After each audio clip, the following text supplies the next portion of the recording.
train didn't stop here like I asked them to. They went on to Riksgränsen, and it's taken me a bit to find my way here.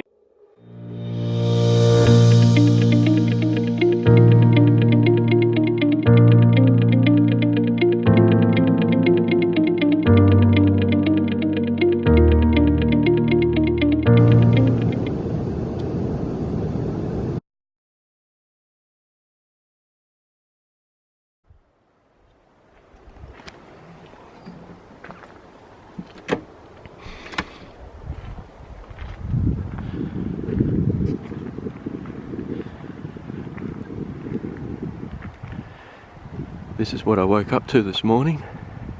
I came in last night this way in pouring rain. It rained all afternoon after the train didn't stop at my stop. I had to do an extra 2 kilometers, so I'll probably end up doing about 16 yesterday.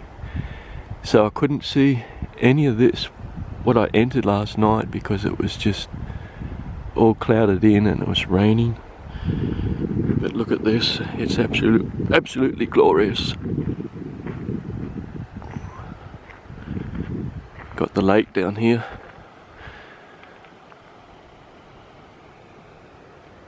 And this is actually an emergency hut. So you're not supposed to sleep in here unless it's an emergency. And last night when I got in, I was cold and wet and very tired, and I just didn't have the energy to put my tent up. Someone else is in the hut as well, and he had the same idea, and we determined that our situation was an emergency. So we needed to get dry, and we needed to get some food, and we needed to get in our warm bags.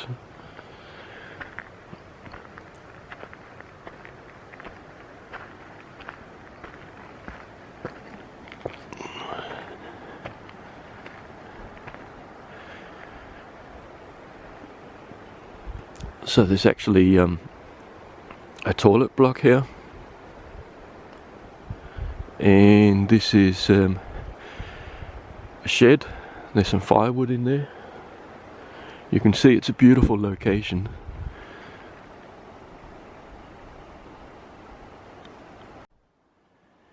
So I've just left the hut, and now I'm heading to camp number 2.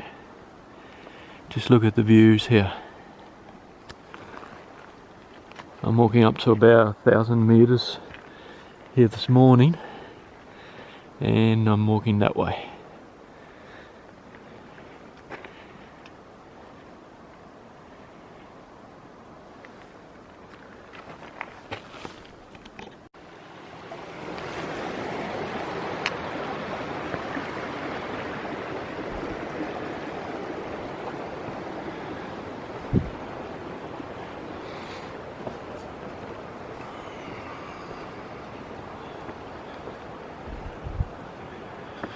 So it's nice with when they place the boardwalk out for you, but you really have to be careful. They can be very slippery. So before you hop on them, you should really test them and see how slippery they are. So I fell over a couple of times yesterday. I've sprained my thumb on my left hand, so it's pretty much inflamed now and all red, and my movement's a bit restricted. So that's a bit of a bummer, because on my right hand, my right thumb I can't use because it's just all stiff. I had an operation there to get rid of all the yeah, it was eaten by arthritis, so it was about twice the size. So I'm a bit sore and sorry today. Like I say, I fell over a couple of times. I also got a lot of cramps yesterday. And I also found out that when I got to about 6 or 7 kilometers before this emergency hut, there was a sign that said, yeah, I don't know how to pronounce it properly, it's called Stur Karpel. That's where I was last night. And it said 6 kilometers one way, 7 kilometers the other. So it was pouring rain. What did I do? I just grabbed the one that says 6. But I should have read the sign closely, because the 7 kilometer one was the summer route and the 6 kilometer one was the winter route. So when I got round a couple kilometers further down the track, it was quite beautiful actually. I got right close to the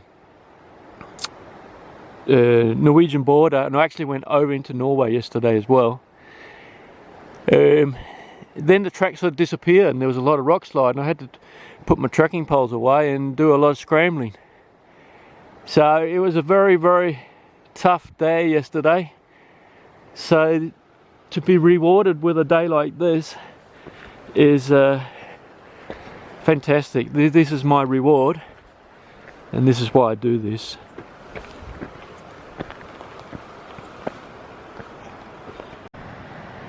This spot here would be fantastic to camp at. Look at the view you would have with the snow-capped mountains right outside your doorstep. Fresh water.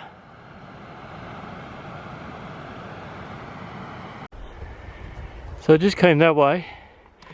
I started out at just under 700 meters height this morning, and I've climbed up here.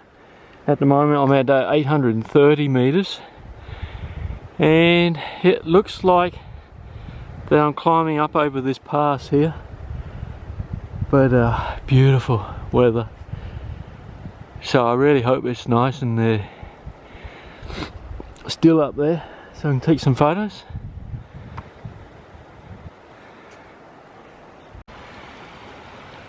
I just did this stream crossing here. And oh, now I'm heading this way.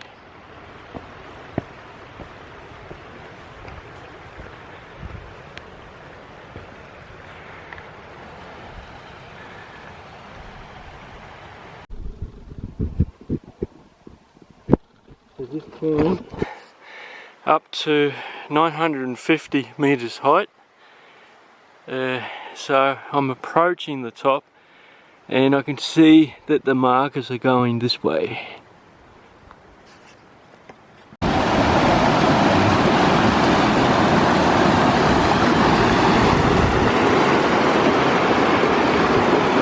I'm up at 980 meters height now,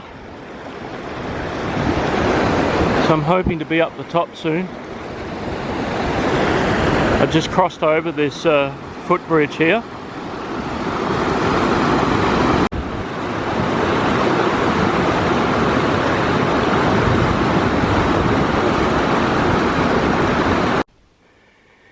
So now I'm up the top and I'm working my way around this lake. You can see there's some snow up here.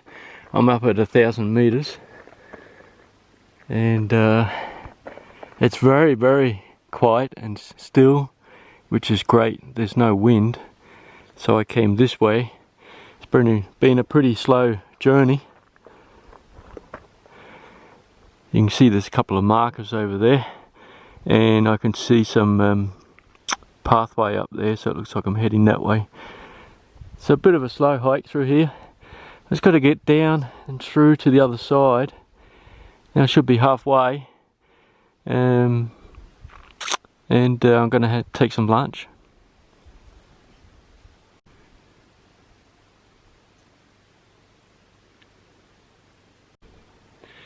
I'm at 1,020 meters up here. You can see it's just it's so beautiful. I'll just spin you around this way, you can see what's behind me.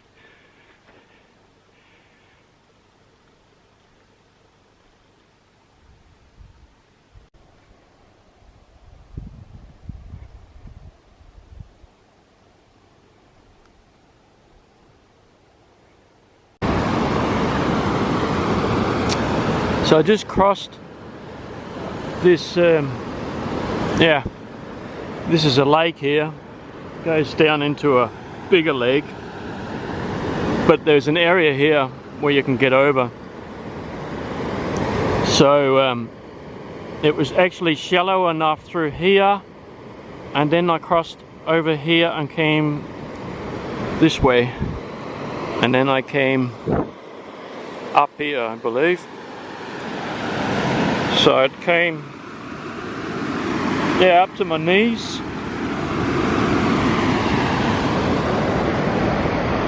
So this is the lake that looked all blue when I came down to it before. So I think I'm going to have a bit of lunch here.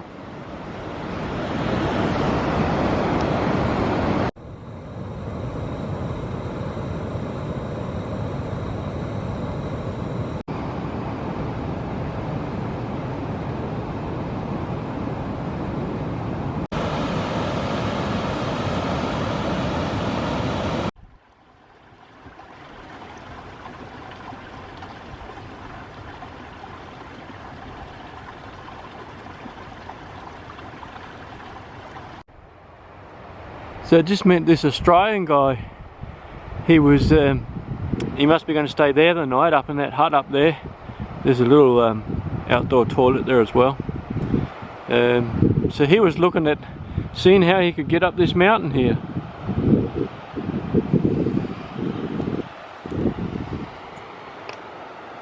Anyway, I better keep going.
So this is tonight's camp.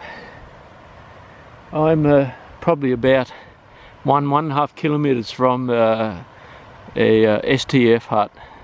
So I just filtered some water and set up camp, and I'm going to make my dinner, make my bed, and I'll call it a day. Just getting dinner on the go with a view of the valley and the snow-capped mountains in the background. And tonight's dinner is pasta carbonara.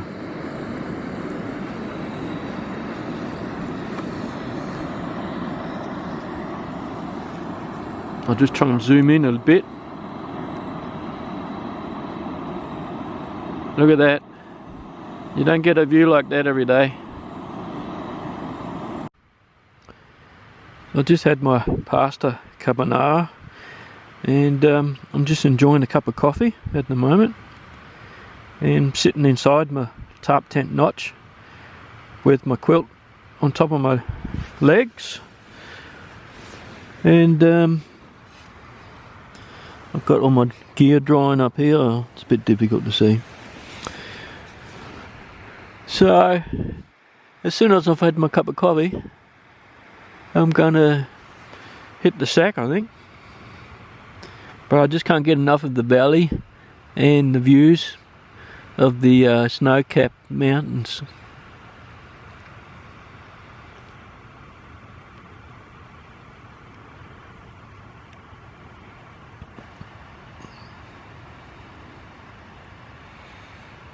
I've got plenty of water around here too.